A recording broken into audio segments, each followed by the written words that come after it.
Masih bab 51. Bab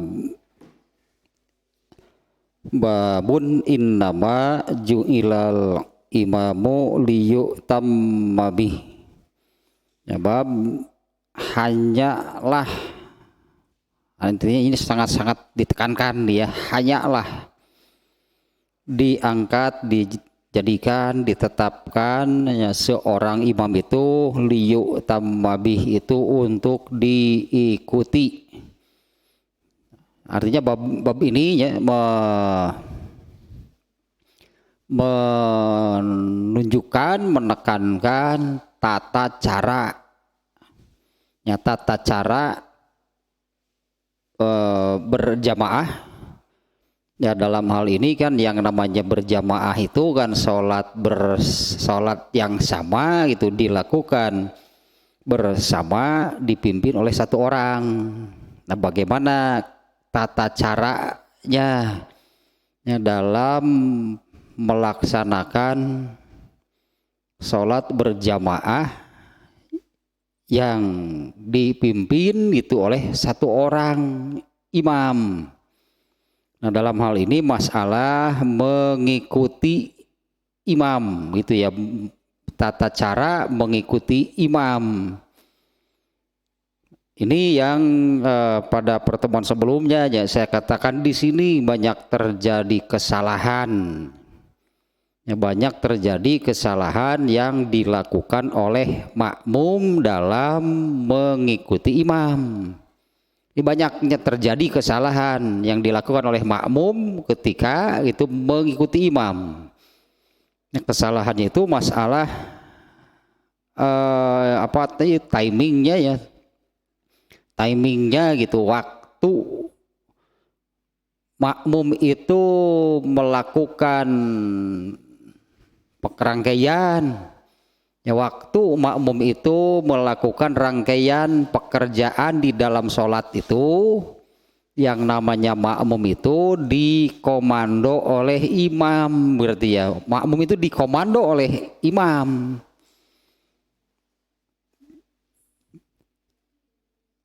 Tidak boleh. Nah, dalam hal ini ya tepatnya makmum itu tidak apabila imam memberi komando, maka makmum itu tidak boleh berlama-lama, tidak segera memenuhi, mengikuti itu ya komando yang diberikan oleh imam, dan juga sebaliknya tidak boleh mendahului komando imam, atau bukan mendahului tapi disebutnya seperti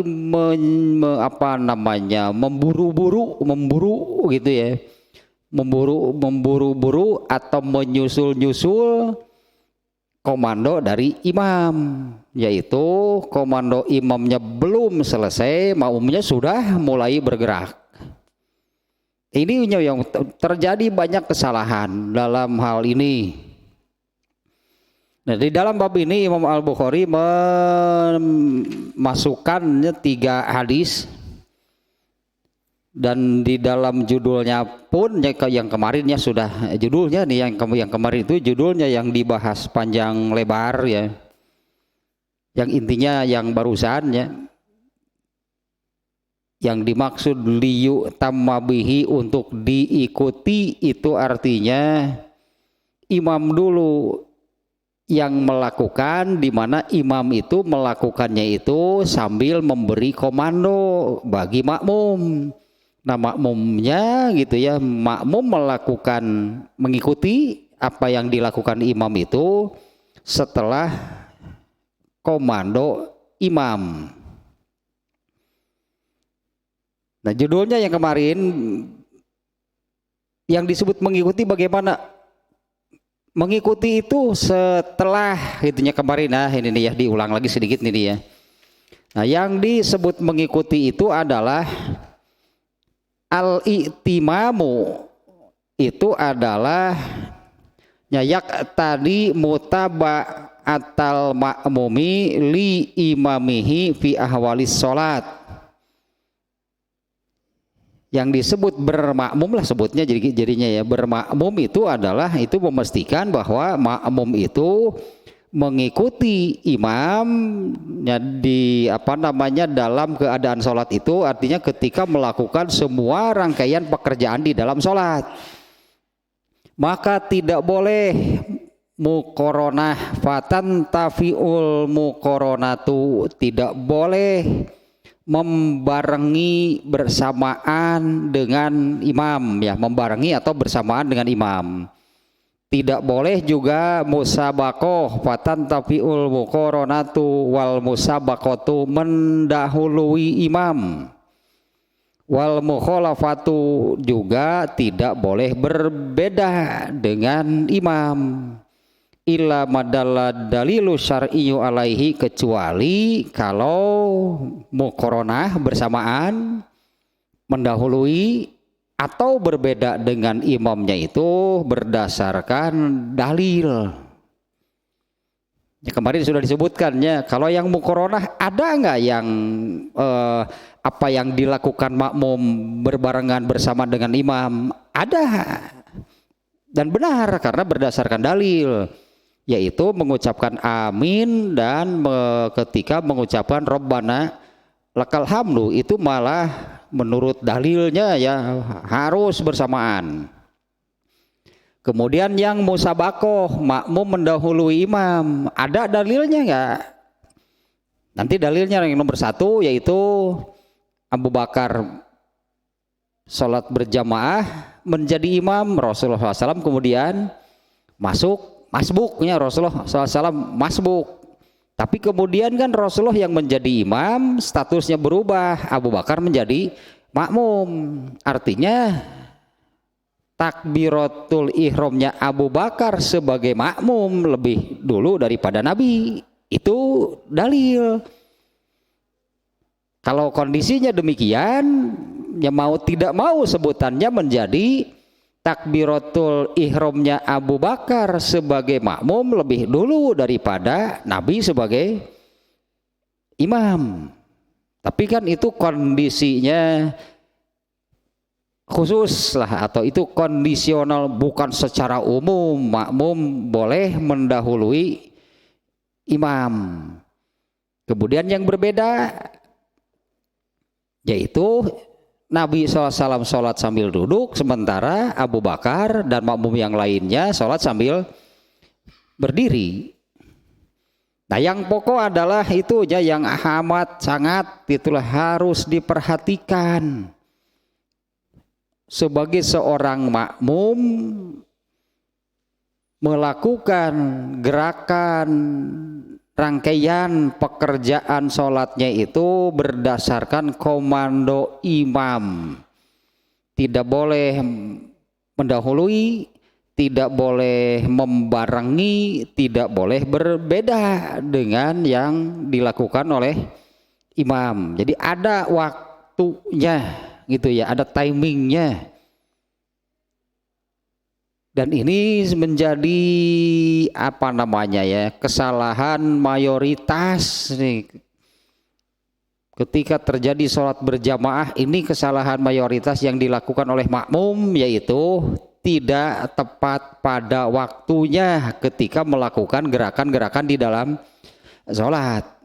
Ya, tadi kebanyakan mayoritas adalah ketika komando imamnya belum selesai, makmumnya sudah mulai melakukan gerakan. Nah itu ya babnya ya, innama ju'ilal imamul liyu'tamma bihi. Nah sekarang hadisnya nih ya. Hadisnya nomor 1. Ini hadis yang sering diulang-ulang oleh Imam Al-Bukhari. Tapi di dalam ini ada hal lain nih, ada hal lainnya dari dari hadis yang sama yang ini ya, yang sudah dimuat oleh Imam Al-Bukhari di dalam beberapa bab, yaitu hadis yang menerangkan tentang Rasulullah SAW sakit berat yang kemudian meninggal, sudah tidak sanggup menjadi imam seperti biasanya, beliau memerintahkan Abu Bakar untuk mengimami sholat berjamaah. Ya gitu kan, ketika sedang berlangsung sholat berjamaah Rasulullah SAW merasa sedikit baikan gitu lah ya, dari sakitnya itu. Kemudian beliau masuk ke dalam masjid, masbuk ikut berjamaah, tapi kemudian beliau menjadi imam, Abu Bakar menjadi makmum. Itulah kondisi ya, hadis secara umumnya yang hadis yang itu. Nah, hadis ini nomor 1-nya an Ubaidillah ibni Utbah qala dakhaltu ala Aisyata faqultu ala tuhadditsini an marodi Rasulillah sallallahu alaihi wasallam. Dari Ubaidullah bin Abdullah bin Utbah, dia berkata, aku mendatangi Aisyah radhiyallahu anha, kemudian aku meminta, maukah engkau menceritakan kepadaku tentang sakitnya Rasulullah sallallahu alaihi wasallam? Qalat bala. Aisyah radhiyallahu anha menjawab, tentu saja. Nah, kemudian ya Aisyah mau menceritakan. Sakulan Nabiyyu sallallahu alaihi wasallam faqala. Nabi SAW sakit berat. Ya, beliau berkata, a'sollan nas. Nah, ini nih yang harus digarisbawahi. Rasulullah SAW itu sedang sakit berat. Dalam kondisi demikian Rasulullah SAW bertanya nih, a'sollan nasu, apakah orang-orang sudah sholat? Qulna, kami menjawab. Artinya bukan hanya satu orang nih ya, bukan hanya satu orang Aisyah nih. Kami menjawab, kata Aisyah, la, belum. Hum yantazirunak, mereka itu sedang menunggumu. Kata Aisyah dia, apakah orang-orang sudah sholat? Belum Rasulullah, mereka itu menunggu Rasulullah SAW. Qala, kemudian Rasulullah SAW bersabda, do'u li ma'an fil mikhdab, bawakan aku air dalam ember. Ya ember baskom atau apalah gitu ya. Bawakan aku air dalam ember. Qalat, kata Aisyah, fafa'alna, kemudian kami laksanakan ya, perintah Rasulullah tersebut. Fagtasala fazahaba liyanu'a fa'ugmiya alaihi, kemudian beliau mandi. Setelah selesai mandi, ketika beliau berdiri, apa namanya, terhuyung apa, kemudian pingsan. Ngagaleong bahasa Sunda namanya. Setelah beres mandi itu beliau bangkit ngagaleong, kemudian pingsan. Summa afaqo, setelah beberapa, pakai summa di sini nih ya. Nah ini nih kata sambungnya nih. Fagtasala, kemudian beliau mandi. Fazahaba, di situ pakai fa, tidak lama, artinya begitu selesai mandi beliau berdiri. Alah, tengah galeong naon atuh bahasa Indonesia.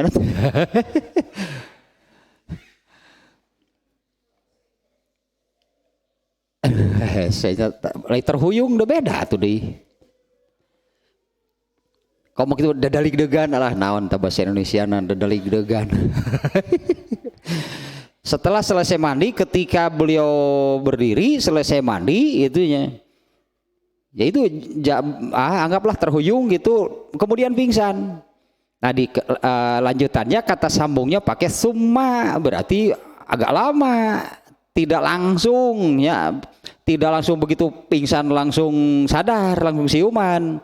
Summa afaqo, nah setelah beberapa lama beliau kemudian siuman, bangun sadarnya dari pingsannya.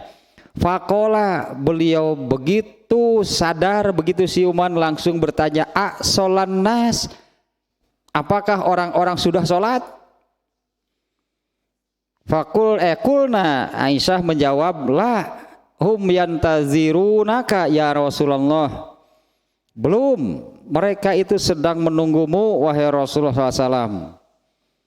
Qala, kemudian Rasulullah bersabda, do'u limaan fil mikhdab, bawakan aku air dalam ember. Yang kedua kali ini, ya, bawakan aku air di dalam ember. Qalat, kemudian Aisyah berkata, faqa'ada fagtasala, kemudian beliau duduk lalu mandi. Summa zahaba liyanu'a fa'ugmiya alaihi, setelah beres mandi sama kejadiannya dengan yang pertama. Setelah beres mandi kemudian beliau terhuyung dan pingsan lagi. Summa afaqo, setelah beberapa lama pingsan beliau sadar. Beliau bertanya, faqala aqsolan nasu, itu saja yang ditanya, itu lagi gitu yang ditanyakan. Begitu bangun dari sadarnya, siuman dari pingsannya, beliau bertanya, aqsolan nas, apakah orang-orang sudah sholat? Qulna, kami menjawab, la hum yantazirunaka ya Rasulullah. Belum, mereka itu sedang menunggumu wahai Rasulullah. Faqala, kemudian Rasul bersabda, do'u limaan fil mikhdab, bawakan aku air dalam ember. Ini yang ketiga kali ini berarti ya. Bawakan aku air dalam ember. Faqa'ada fagtasala, kemudian beliau duduk lalu mandi. Summa zahaba liyanu'a fa'ugmiya alaihi, sama lagi kejadiannya. Beliau mandi, duduk kemudian mandi, beres mandi beliau terhuyung dan pingsan lagi. Summa afaqo, kemudian ya setelah beberapa lama pingsan beliau bertanya, aqsolan nas, itu lagi yang ditanyakan, orang-orang sudah sholat belum? Faqulna, kemudian kami menjawab, la hum yantazirunaka ya Rasulullah. Belum, mereka itu sedang menunggumu wahai Rasulullah. Nah, sampai sini dulu nih ya. Jadi kalau apa namanya ya, orang yang menganggap enteng itulahnya, tidak serius gitu dalam urusan sholat. Kalau kita perhatikan hadis ini, itunya bagaimana Rasulullah SAW menekankan lah, sangat menekankan dalam hal ini urusan sholat dalam kondisi yang sedemikian payah gitulahnya. Dalam kondisi yang sedemikian payahnya Rasulullah SAW itu yang ditanyakan, orang-orang sudah sholat belum? Dan beliau itu ketika mendengar belum, mereka menunggumu, Rasulullah kan berusaha supaya bisa sholat bersama mereka, bawakan air, ternyata hasilnya malah pingsan. Tadinya berniat apa gitu kan, kenapa Rasulullah seolah-olah tiba-tiba bawa air ke sini, kemudian mandi, setelah mandi pingsan. Kemudian yang kedua kalinya hal yang sama, hanya sampai 3 kali, berarti kan Rasulullah mandi tadi, mandi pingsan. Yang pertama, begitu bangkit, orang-orang sudah salat belum? Belum, mereka sedang menunggu, bawakan air. Maksud Rasulullah SAW itu agar dengan mandi itu beliau menjadi apa namanya, mencuk orang mengarah jag-jag, supaya jag-jag artinya supaya segar, supaya bugar. Kenapa mau sholat berjamaah? Karena Rasulullah menanyakan hal itu kan mereka belum mengerjakan, mereka belum sholat, mereka sedang menunggu. Nah sampai redaksi yang terakhir tadi ya, 3 kali kejadian demikian.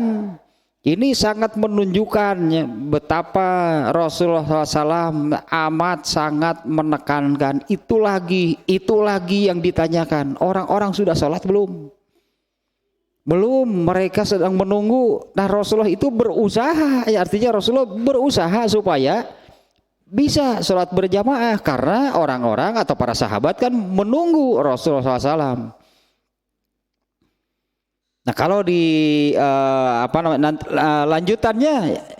lanjutannya sama dengan hadis-hadis yang sebelumnya, kemudian kan Rasulullah benar-benar tidak mampu ternyata, hingga beliau memerintahkan untuk lakukan saja sholat berjamaah dan perintahkan Abu Bakar untuk menjadi imam.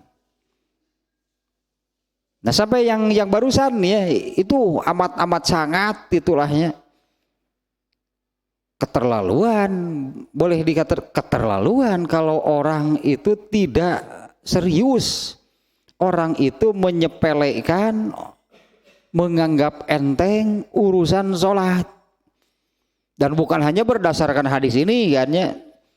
Ada juga hadis lain yang Aisyah juga kalau nggak salahnya hadisnya.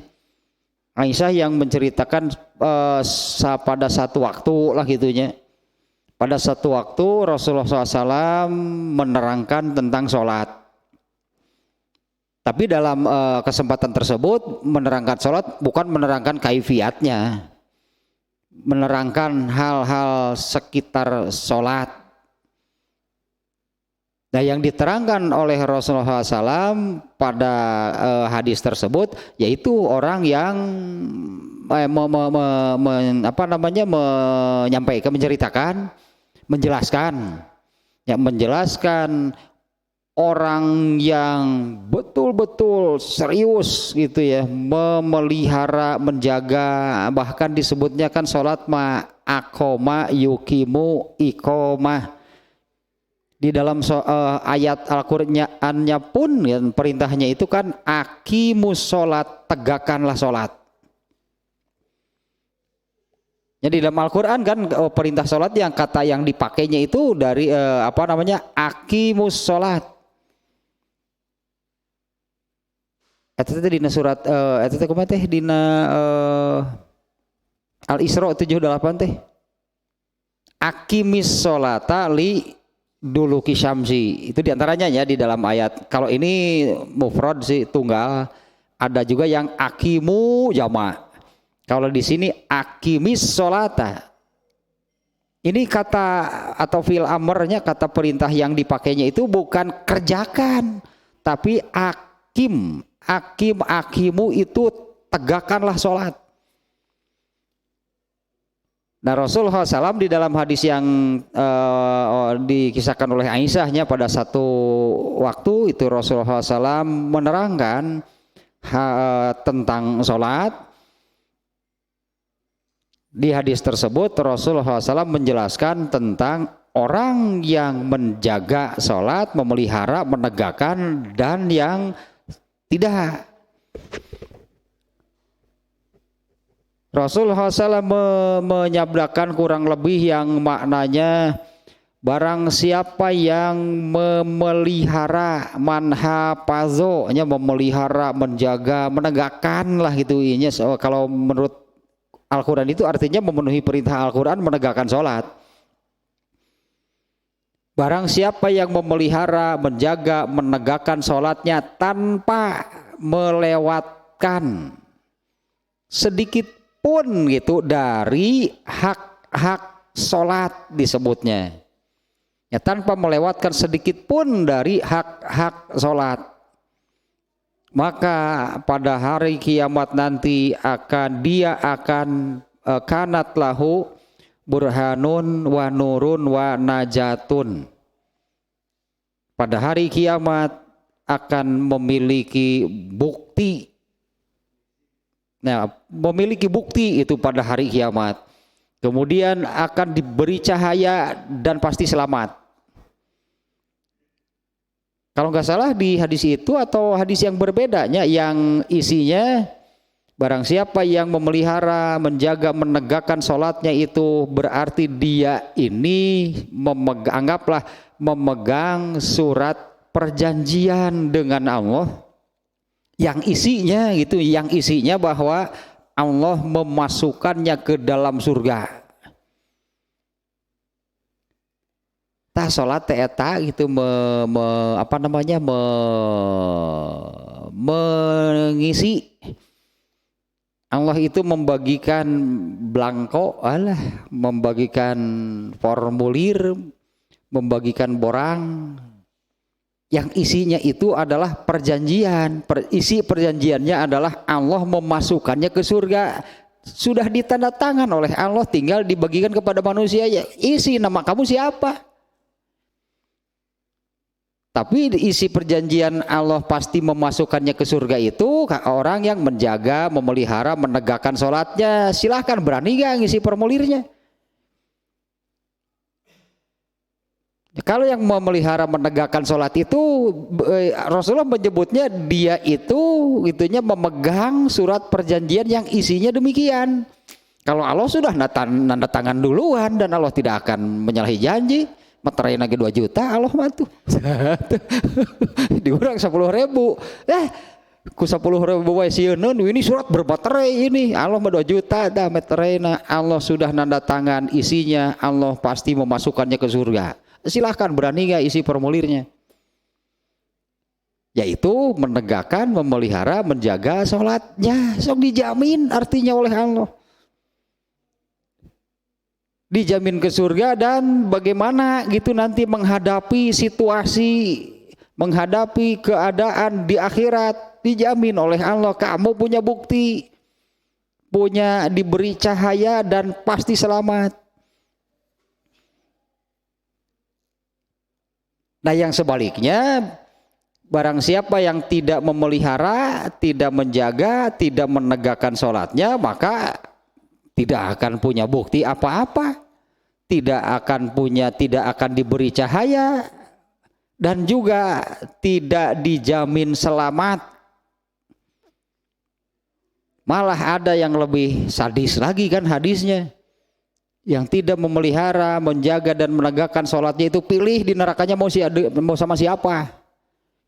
Rasulullah menyebut ada 4 nama yang disebutnya mau bersama Fir'aun, Qarun, Haman, atau Ubay bin Khalaf, atau mau dipapai. Di itu teh 1000 tahun gitu teh dengan Fir'aun di neraka nanti. Kemudian 1000 tahun lagi ngajaran neraka anak Qarun siga kumaha pindah pake rek dipapai kadinya.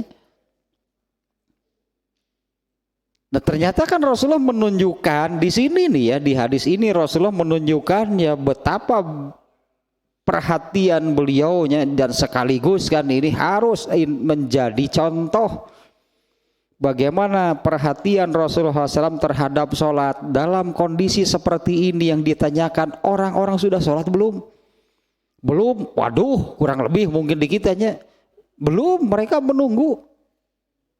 Bawa air ke sini, mandi, pingsan ternyata. Dan itu terjadi sampai 3 kali kan di hadisnya nih barusan, itu terjadi sampai 3 kali. Jadi betapa, makanya saya katakannya betapa, entah apalah namanya gitunya, kalau sebagai seorang muslim tapi terhadap sholatnya itu atau sholat itu dianggap enteng, sholat itu diremehkan.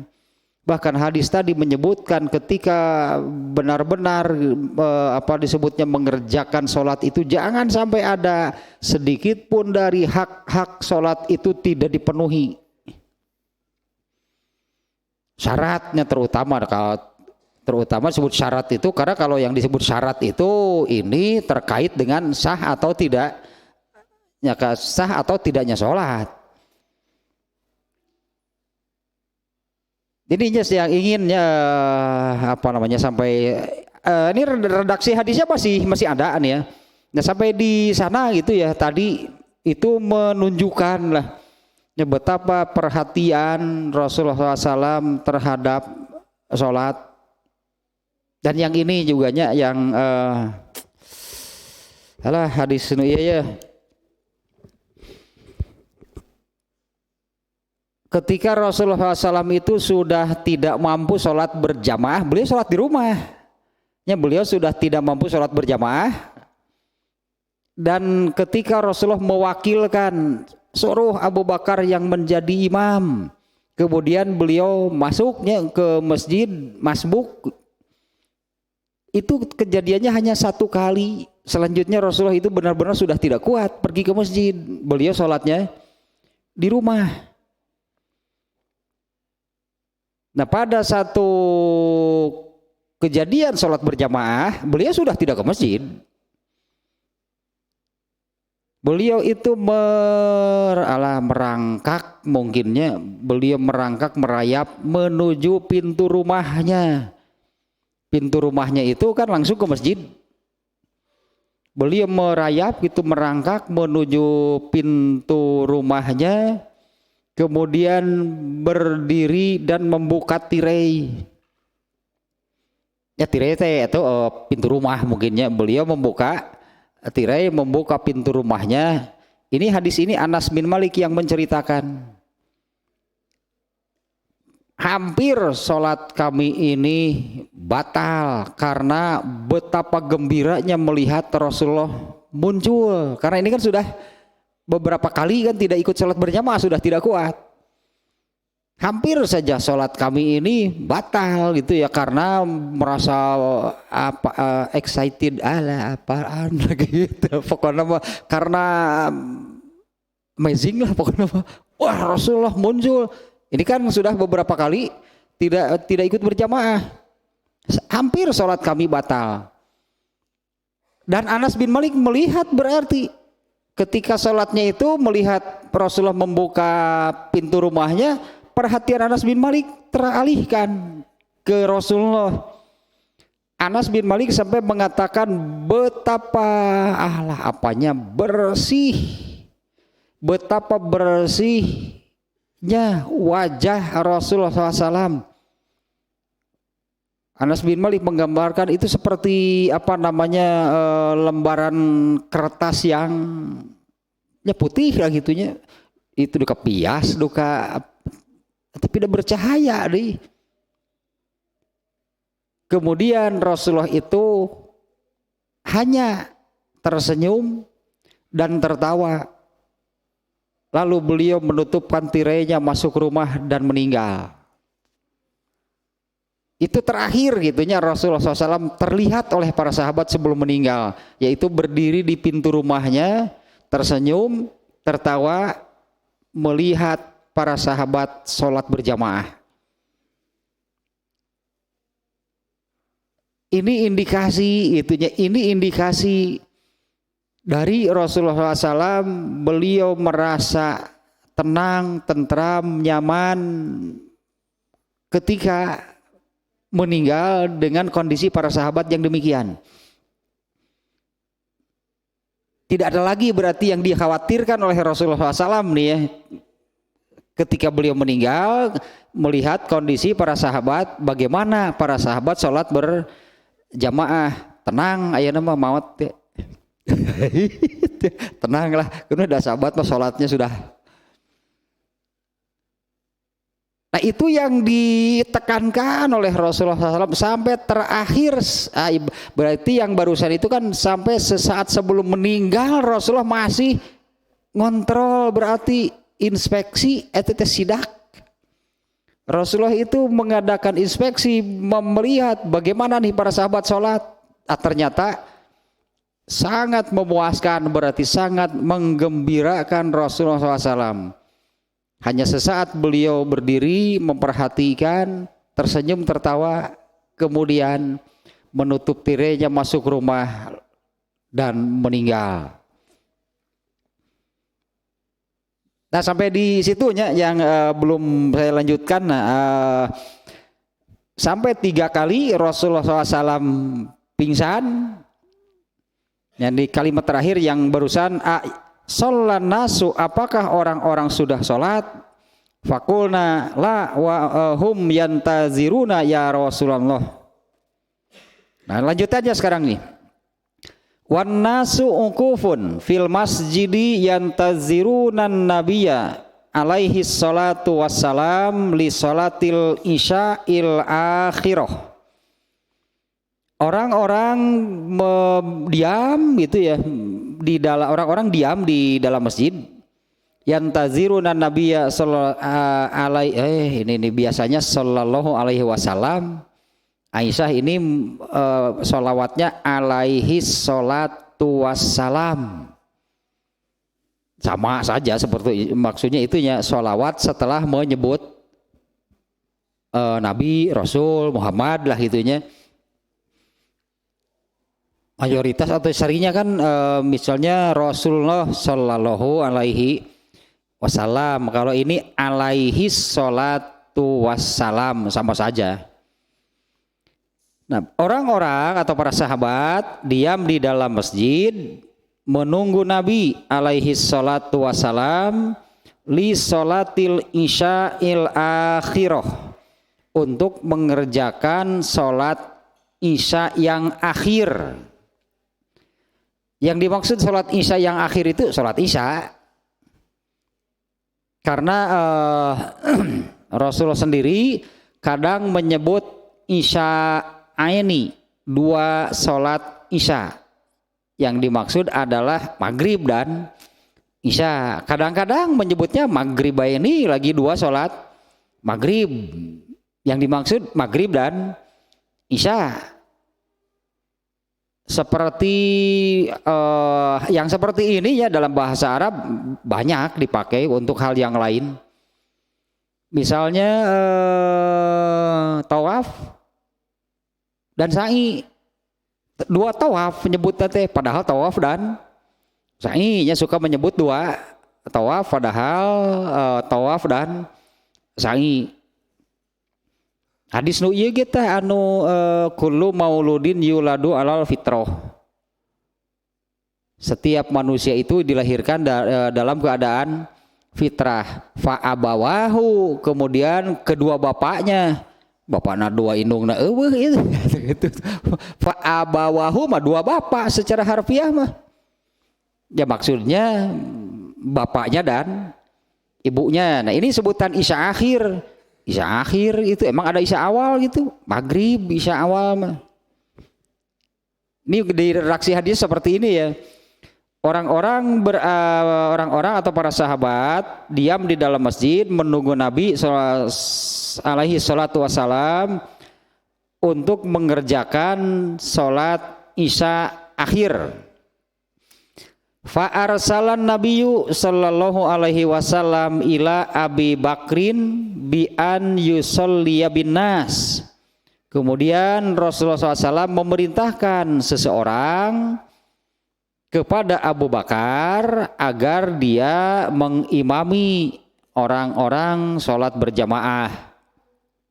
Fa atahur rasulu faqala. Kemudian si utusan itu datang kepada Abu Bakar. Ya, utusan itu pergi, itunya datang menemui Abu Bakar, lalu dia berkata, Inna Rasulullah sallallahu alaihi wasallam ya'muruka an tusalliya bin nas. Sesungguhnya Nabi sallallahu alaihi wasallam memerintahkan engkau agar mengimami orang-orang salat berjamaah. Faqala Abu Bakrin. Kemudian Abu Bakar berkata, wa kana rojulan rokikon, ini jumlah intirodiah kalau dalam bahasa Arabnya, kalimat dalam kalimat keluar dulu artinya dari konteks pokok gitu ya, menyebutkan dulu hal lain. Kemudian Abu Bakar berkata, utusan Rasulullah SAW tadi mengatakan Rasulullah SAW memerintahkan engkau agar mengimami orang-orang sholat berjamaah. Kata Aisyah, kemudian Abu Bakar adalah orang yang lembut, orang yang sensitif, apalah bahasanya, yang mudah menangis, mudah tersentuh. Itu di luar konteks gitu. Aisyah menerangkan dulu Abu Bakar itu orang yang seperti itu. Abu Bakar berkata, ya Umaru sholli bin nas. Abu Bakar itu malah memerintahkan Abu Bakar Umar bin Khattab. Rasulullah mengutus seseorang agar memerintahkan itunya agar Abu Bakar yang menjadi imam. Nah, Abu Bakarnya malah menemui Umar bin Khattab lagi. Abu Bakar mengatakan, wahai Umar, ya Umaru, wahai Umar,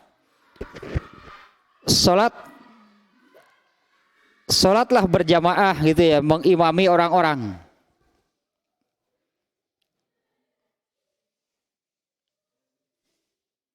Ya Umaru sholli bin nas.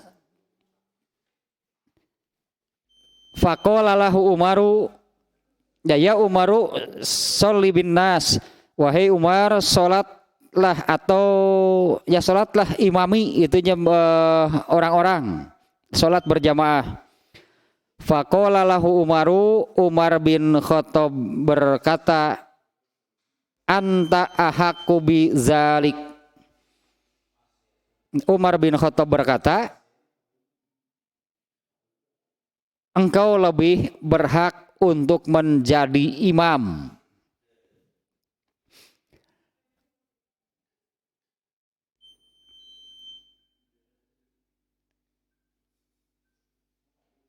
Lanjutkan lagi.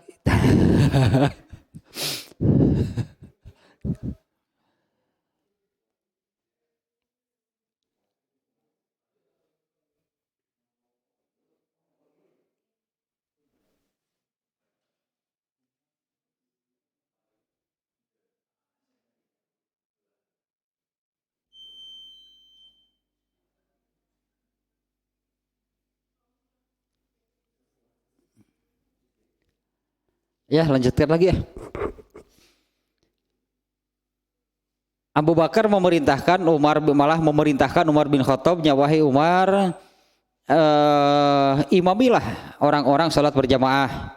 Faqala lahu Umaru, Umar berkata kepada Abu Bakar, anta ahaqqu bidzalik, engkau lebih berhak untuk hal tersebut, yaitu engkau lebih berhak untuk menjadi imam. Fasolla Abu Bakrin tilkal ayyama, kemudian salatlah Abu Bakar tilkal ayyama, beberapa hari. Ya, ini tilkal ayyama itu jamaknya beberapa hari. Summa inna nabiyya sallallahu alaihi wasallam wajada min nafsihi khifatan. Ini seperti yang sudah beberapa kalinya disebut-sebut di hadis sebelumnya.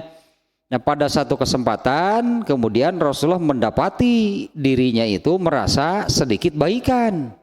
Fa kharaja baina rajulaini, kemudian beliau keluar dari rumahnya menuju masjid, dipapah oleh dua orang.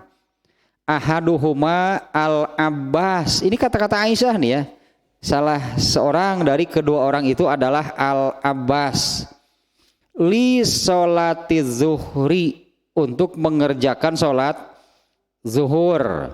Wa Abu Bakrin yusolli bin nas, ketika itu Abu Bakar sedang mengimami orang-orang sholat berjamaah.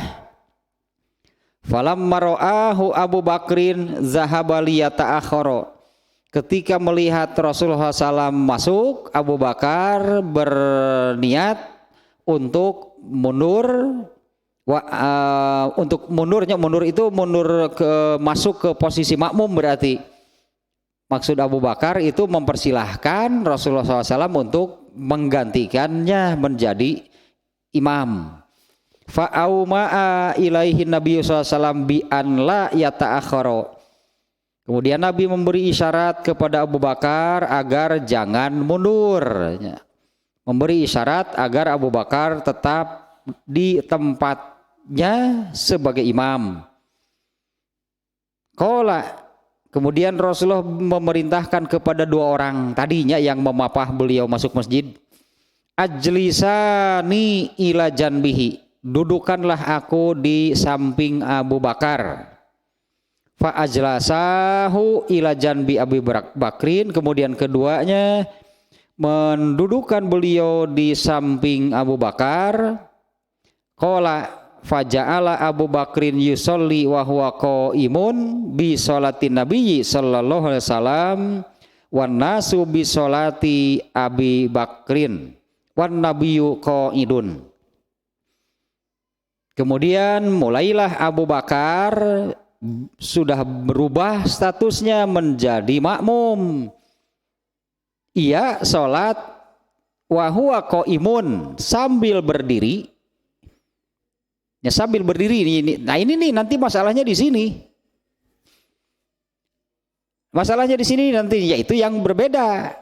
Faja'ala Abu Bakrin yusolli wahuwa qaimun. Maka ya mulailah terjadi ini berjamaahnya itu sudah berganti imam. Abu Bakar statusnya sudah berubah menjadi makmum. Di sini disebut secara tekstual, secara eksplisitnya Abu Bakar itu wahuwa qaimun.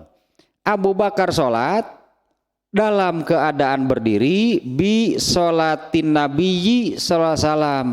Sholatnya itu bermakmum kepada Nabi sallallahu alaihi wasallam. Wan nasu bi sholati Abi Bakrin, dan orang-orang sholatnya tetap mengikuti komando, berarti yang terdengar dari Abu Bakar. Karena pada saat itu suara Rasulullah SAW sudah sangat lemah, sehingga hanya terdengar oleh Abu Bakar saja yang berada di sampingnya. Dan di sini pun disebutkan ya secara redaksi hadisnya, secara tekstualnya, wan nabiyyu qaidun. Abu Bakar sholat sambil berdiri, sementara Abu Bakar sholat sambil berdiri, sementara Nabi SAW sholatnya sambil duduk. Nah masih ada lanjutannya nih ya. Nah sampai di sini dulu nih. Ini hadis pokok yang oleh Imam Bukhari, justru hadis ini ditempatkan hadis pertama gitu dalam bab ini. Karena ini hadisnya di dalam bab ini hadisnya ada 3. Hadis pertama ini yang sebagai hadis pertama Imam Bukhari memasukkan yang ini. Justru secara redaksi di mana di dalam hadis ini tidak terjadi apa yang disebutkan, katakanlah di dalam judulnya, imam itu untuk diikuti. Dalam hal ini kenapa Abu Bakar tidak ikut duduk? Kenapa Abu Bakar tidak ikut duduk? Sekali lagi nih, apa sih yang disebut bermakmum? Liyu tamma bihi, bahasa Arab nama. Ya apa dan bagaimana yang disebut bermakmum? Ini yang ya dari pertemuan sebelumnya tadi juga saya ulang lagi sedikit. Ini banyak terjadi kesalahan. Yang disebut bermakmum itu bagaimana? Yang disebut bermakmum itu adalah mutaba'atul ma'mumi li imamihi fi ahwalis sholat.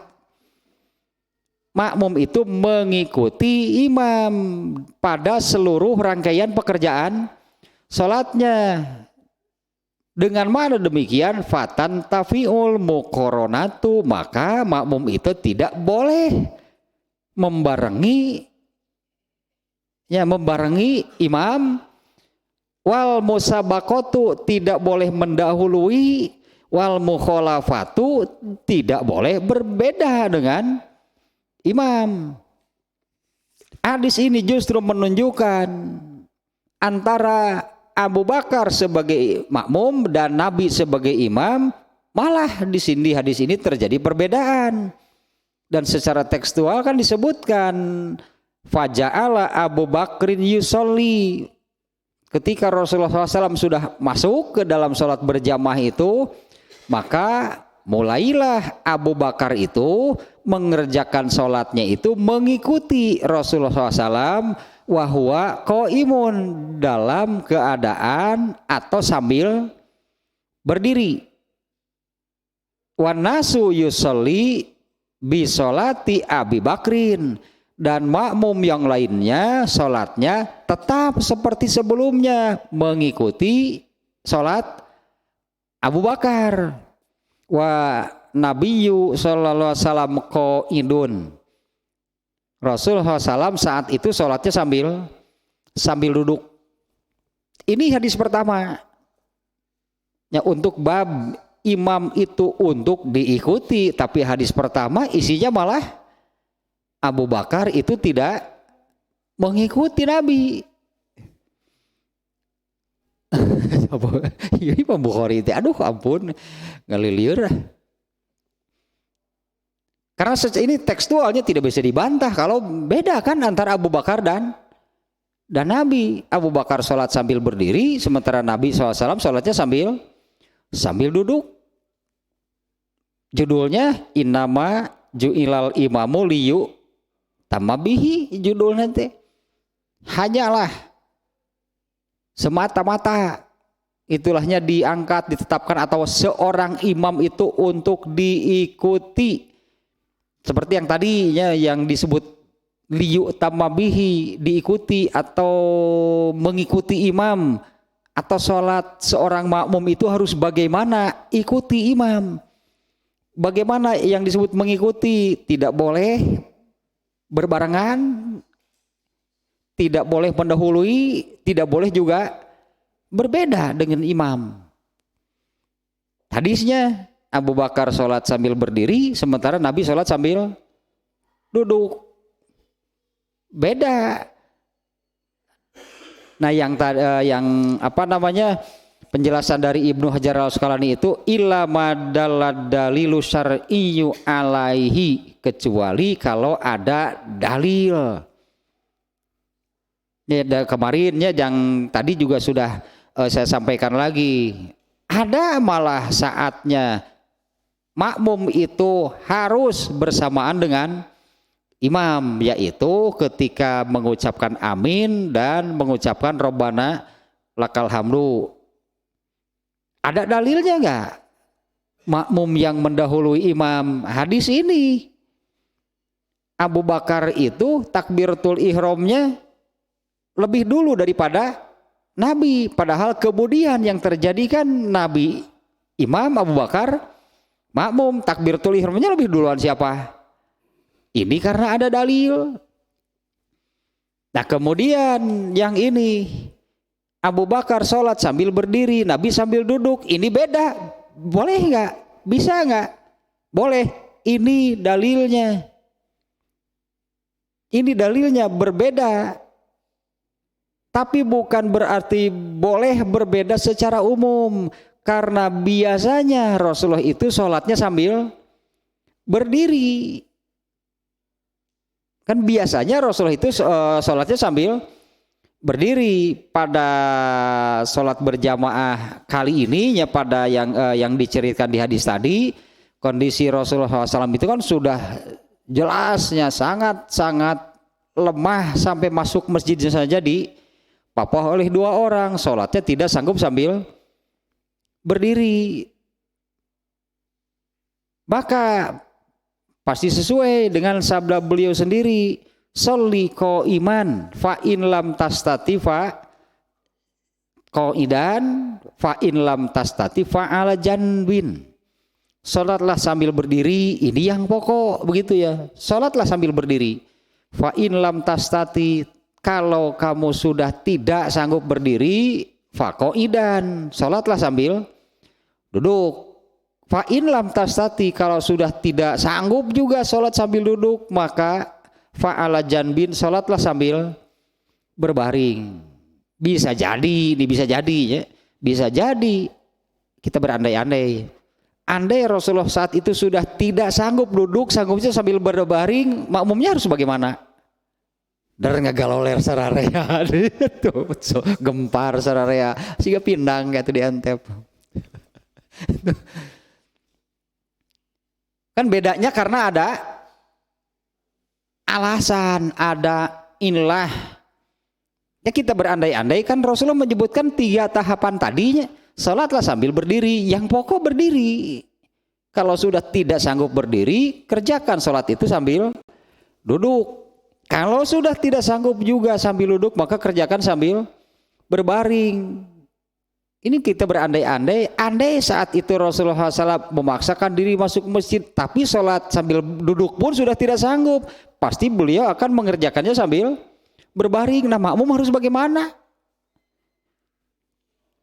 maknya sararea jadi berbaring. Makmum itu kan masih sanggup untuk mengerjakan sholat sambil berdiri. Tapi kan harus mengikuti imam sambil duduk atau berbaring. Kan Nabi saat itu duduk karena sudah tidak sanggup berdiri. Makanya boleh kan kita berandai-andai, andai saat itu Nabi sudah tidak sanggup sudah tidak sanggup juga sholat sambil duduk, pasti sambil berbaring. Dan makmumnya tidak ikut berbaring karena ya kena oleh hadis tadi, yang mampu berdiri maka kerjakan sambil berdiri. Saat itu Rasulullah kan sanggupnya sambil duduk, artinya dua-duanya ini mengerjakan sholat sesuai dengan kondisi kesanggupannya masing-masing. Ya sesuai dengan kondisinya kesanggupannya masing-masing. Memang secara kasat mata anggaplah jadi beda. Nabi SAW sholatnya sambil duduk, Abu Bakar dan makmum yang lainnya sholat sambil berdiri. Ini karena ada alasan. Nabi memang sudah tidak sanggup sholat sambil berdiri. Jadi sebetulnya tidak beda dalam hal ini. Sama-sama mengerjakan sesuai dengan kadar kemampuannya. Makmum yang mampu sambil berdiri,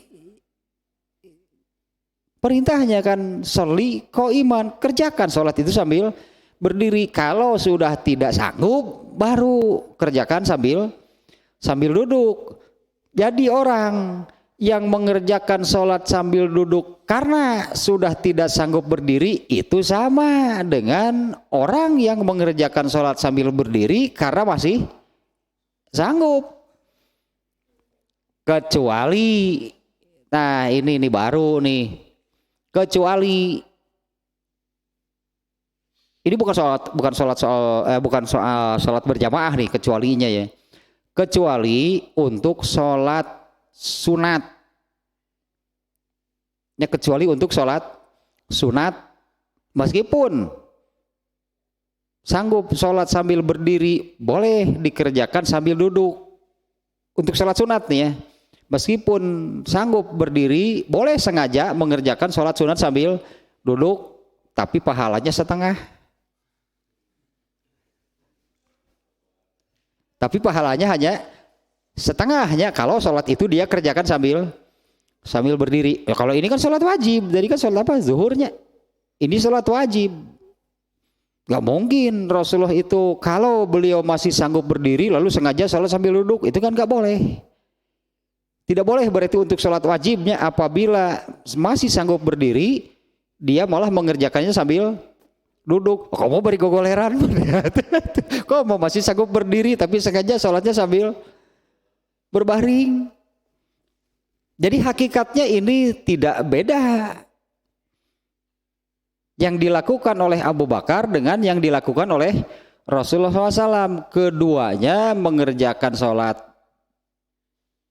sesuai dengan kadar kemampuan itunya masing-masing pada waktu tersebut.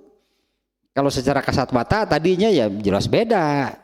Rasulullah SAW duduk, Abu Bakar berdiri. Tapi di luar itu lah gitunya. Tapi di luar itu semua tadi kan sholat Abu Bakar itu mengikuti sholat Rasulullah SAW. Adapun makmum yang di belakang semuanya mengikuti sholatnya Abu Bakar. Karena memang komando yang terdengar oleh makmum yang di belakang itu dari Abu Bakar. Itu alasannya mengapa ketika Abu Bakar mau mundur ke tempat makmum, Rasulullah memerintahkan supaya tetap di tempat semula. Nah, karena suara Rasulullah itu sudah sangat lemah sehingga komandonya itu hanya bisa didengar oleh Abu Bakar. Nah, maka Abu Bakarlah yang kemudian mengeraskan suaranya untuk komando makmum yang di belakang. Ini kan kondisinya sangat-sangat kondisi yang di luar, pastinya di luar kebiasaan. Ya, apa setiap kali berjamaah seperti ini caranya Rasulullah? Ya enggak lah tuh. Ya enggak, itu yang memapah Nabi ikut berjamaah enggak? Kan kondisinya di luar kebiasaan. Kalau biasanya berarti ya seperti yang dilakukan yang tadinya Rasulullah memerintahkan Abu Bakar untuk mengimami para sahabat salat berjamaah. Kemudian mereka salat berjamaah seperti apa salatnya?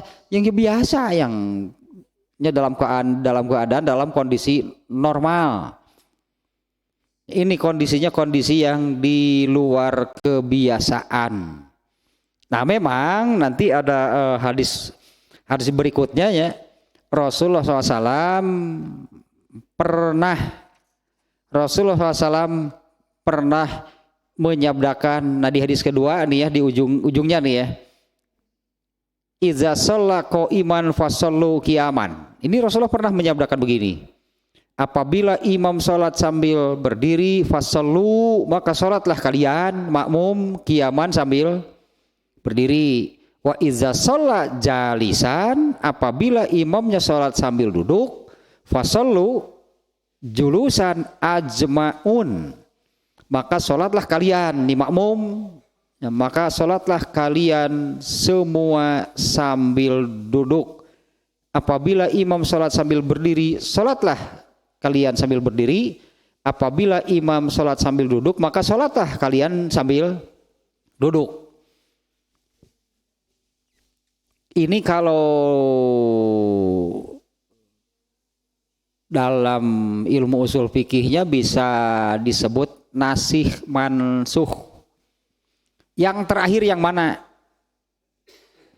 Apakah sabda Nabi yang ini, imamnya berdiri maka makmumnya harus sambil berdiri, imamnya sambil duduk maka makmumnya diperintahkan gitu kan ya, maka makmumnya diperintahkan, makmumnya juga harus mengerjakannya sambil duduk. Apakah yang ini yang berlaku atau seperti hadis yang tadi? Ternyata beda. Nabi berdiri, Abu Bakar makmum sholatnya sambil Nabi SAW duduk, Abu Bakar sholatnya sambil berdiri. Yang berlaku itu yang terbaru.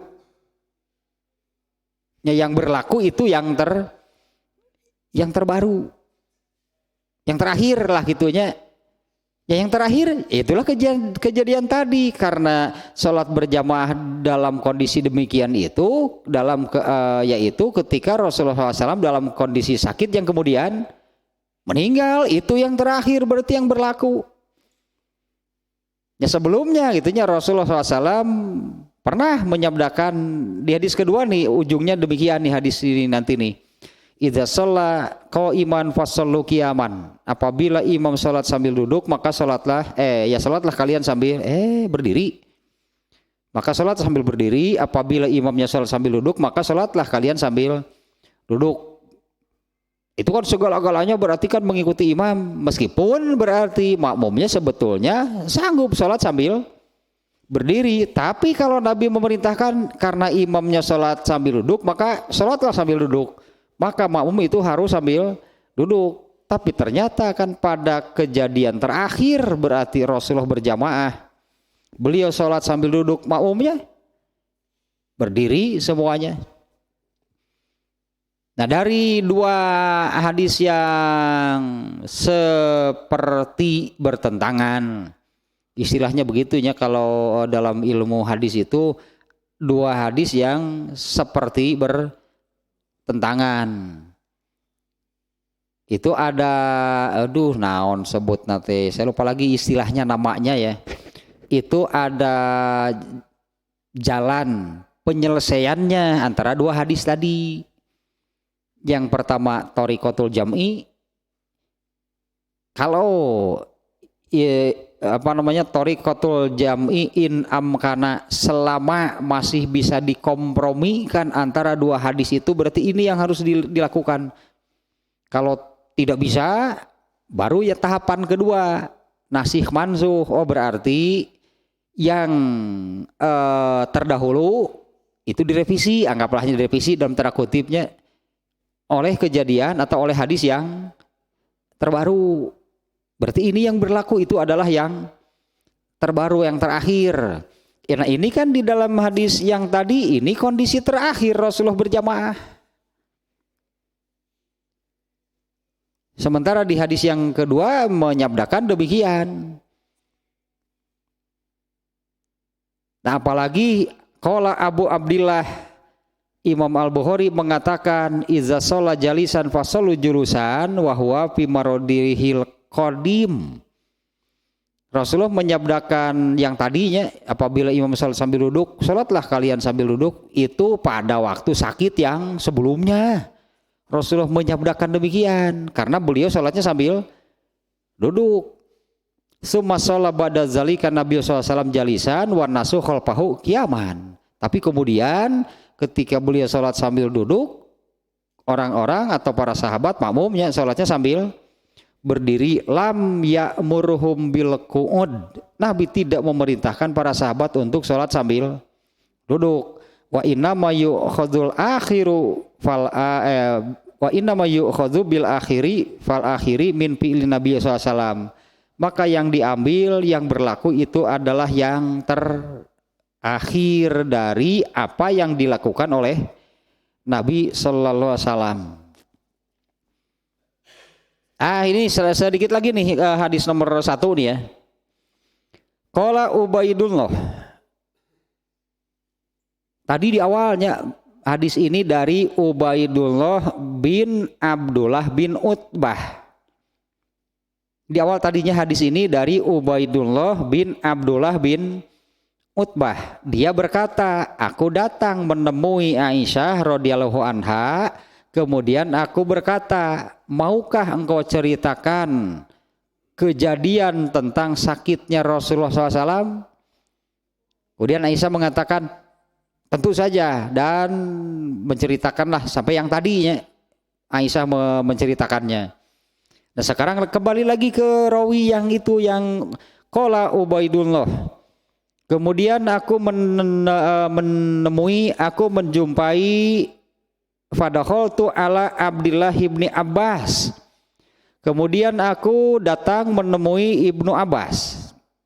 Di hadis tadi Ubaidullah mengatakan aku menemui Aisyah. Nah sekarang di kesempatan lain ya kemudian aku menemui Abdullah bin Abbas fakultu. Lalu aku berkata kepada fakultu lahu, aku berkata kepadanya, ala a'ridu alaika ma haddasatni Aisyatu fi maradin Nabi sallallahu alaihi wasallam. Maukah aku ceritakan kepadamu? Dibalik ieu mah Ubaidullah ke Ibnu Abbas mah. Kalau ke Aisyah mah, maukah engkau ceritakan kondisi Rasulullah SAW ketika sakit? Aisyah yang menceritakan. Kalau sekarang Ubaidullah kepada Ibnu Abbas mengatakan, maukah aku ceritakan kepadamu gitu tentang ma hadasatni Aisyatu fi maradin Nabi SAW. Maukah aku ceritakan kepadamu tentang penjelasan dari Aisyah tentang sakitnya Nabi SAW. Jadi Ubaidullah bermaksud menyampaikan apa yang ia dapatkan itu kepada Ibnu Abbasnya Abdullah bin Abbas. Maukah aku sampaikan kepadamu apa yang Aisyah ceritakan kepadaku tentang sakitnya Nabi SAW? Qala Ibnu Abbas menjawab, hati dar kalinya orang sok atuh. Ya coba ceritakan. Fa'aradtu alaihi hadisahu. Nah kemudian aku menceritakan gitu hadisnya kepada Ibnu Abbas. Fama ankara minhu syai'an. Tidak ada satupun yang disanggah, tidak ada satupun yang dikoreksi, yang disanggah, yang dibantah oleh Ibnu Abbas. Artinya semuanya yang diceritakan Aisyah itu benar. Ini ya, tidak ada satu bagian pun gitu dari rangkaian yang diceritakan oleh Aisyah, kan cukup panjang tadi. Tidak ada satu bagian pun ya yang dikoreksi, disanggah, dinyatakan salah, diingkari gitu loh oleh Abu Bakar. Ibnu Abbas sabulit gitu. Goero annahu qala. Jadi Ibnu Abbas itu begini mungkinnya, ketika Ubaidullah menceritakan, Ibnu Abbas itu menyimak gitu sampai selesai. Ah iya, itulahnya tidak ada yang diingkari, dibantah. Goero annahu qala, hanya nah setelah Ubaidullah selesai menceritakan hadis itu, Ibnu Abbas bertanya, "A'sammat lakar rajulalazi kana ma'al Abbas?" Apa Aisyah menyebut nama seseorang yang memapah Nabi bersama Al-Abbas? Apa Aisyah menyebut gitu seseorang yang memapah Nabi bersama Al-Abbas?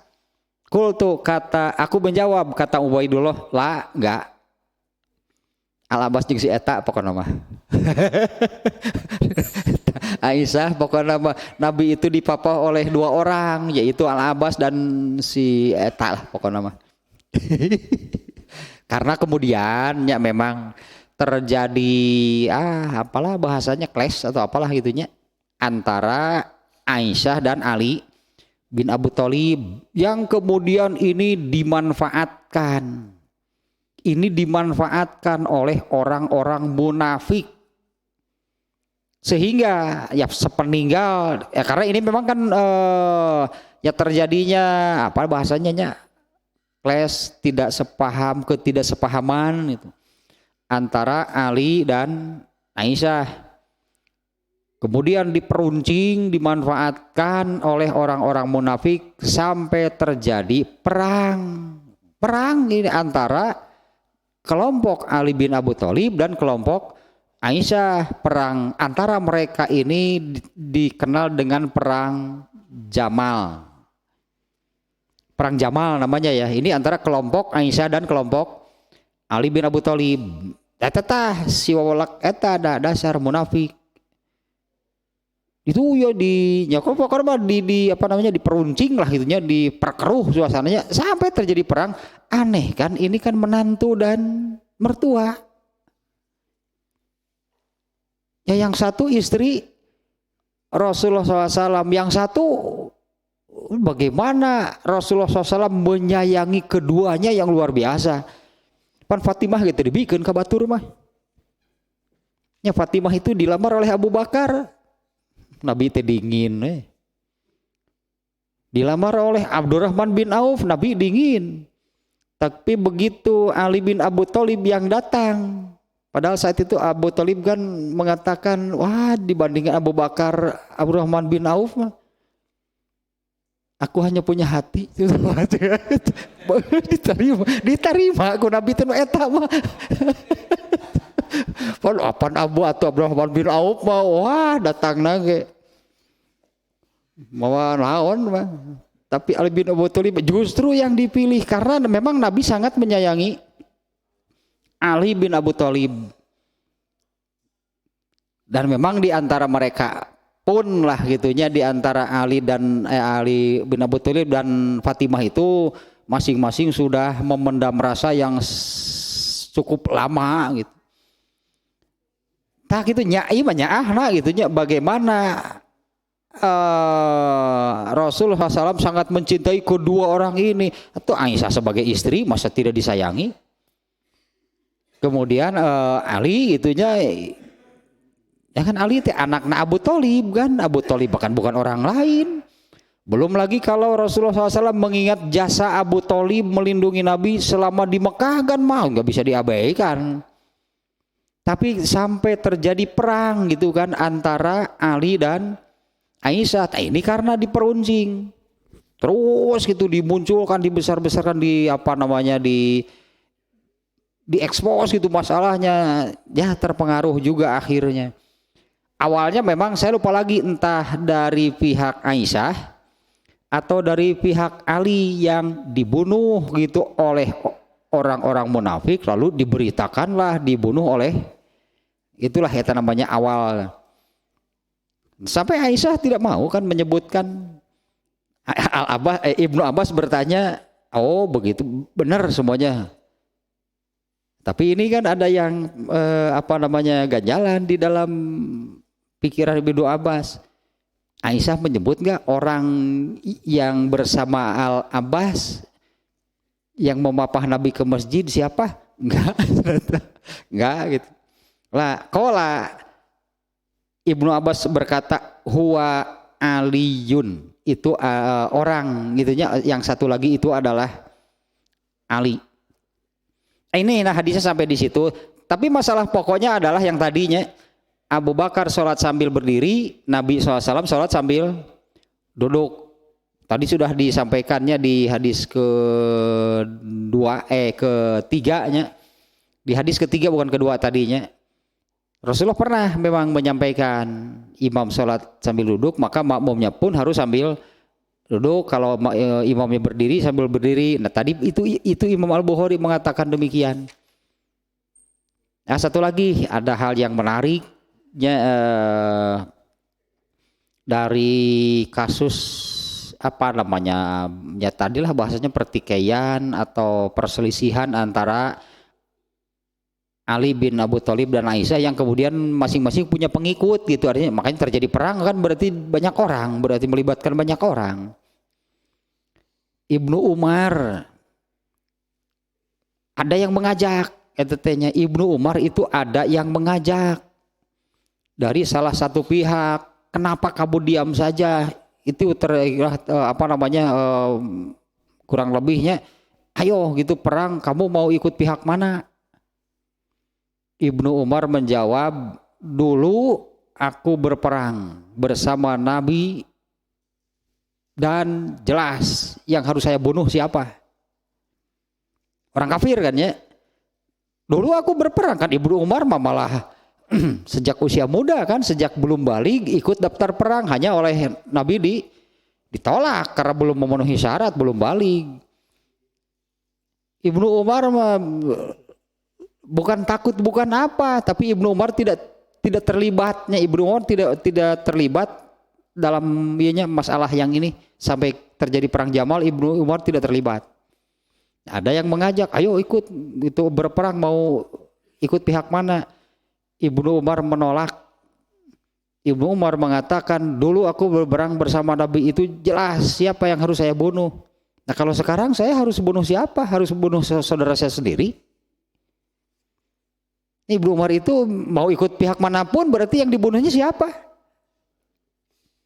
Apa saya harus membunuh saudara saya sendiri? Mau pipilun, gitulah mencukur emang. Enggak, saya tidak akan ikut.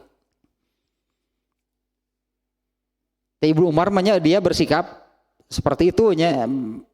Padahal ya memang sampai terjadi itunya perang antara pihak Aisyah dan pihak Ali. Oh hadis ini juga kalau oleh orang Syiah, wah dimanfaatkan benar, dasar Aisyah mada. Sehingga mereka itu kan kalau mendengar Aisyah itu langsung seperti kalau kita kan Abu Bakar radhiyallahu anhu, Umar radhiyallahu anhu, sahabat yang manapun gitu kan. Tapi kalau mereka mendengar Abu Bakar, laknatullah alaihi. Kalau mendengar Aisyah, laknatullah. Mereka memanfaatkan saja kejadian ini untuk mendiskreditkan Aisyah. Tasilah imannya hadis yang pertama sampai di yang berkaitan langsungnya tadinya, yaitu yang Rasulullah sholat sambil duduk, Abu Bakar dan makmum lainnya sholat sambil berdiri. Padahal ini judulnya imam itu untuk diikuti ya. Tapi belum selesai nih, ada dua hadis lagi nih. Hadis kedua dan ketiga belum nih. Adapun tadi dikutip dulu lah hadis yang ketiga, karena Nabi SAW pernah menyabdakan demikian.